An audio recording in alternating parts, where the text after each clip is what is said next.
काल एक आरोपी आपण पकडला का नाही, आणि त्याच्यामध्ये पकडल्यानंतर पोलिसांनी कसं एकदम सोप्पा पकडला, एकदम सोप्पा. दार उघडलं, दार उघडच होतं. जर एवढा मोठा दार उघडं ठेवून झोपतो का घरात, मग ते काय केले, आत आणला काय, अरे वा वा, असं कुठं असतं काय.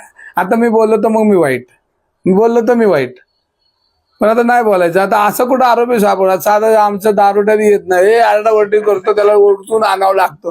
हा आला बी गेला बी, आत गेले मस्तपैकी, त्यांनी सांगूनच ठेवलं होतं मी व्यवस्थित पोहोचतोय, या या या या या स्वागत करतो.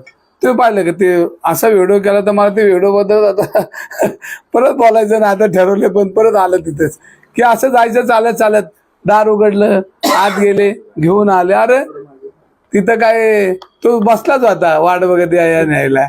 तर हे सगळं ड्रामा आहे. आता मला पोलिसांवर बोलायचं नाही, कोणा बोलायचं नाही, कारण आता मी महिनाभर थकलोय हे बोलून बोलून. तर हे सगळं जे आहे ना, हे आता मला तर पसंत नाहीये.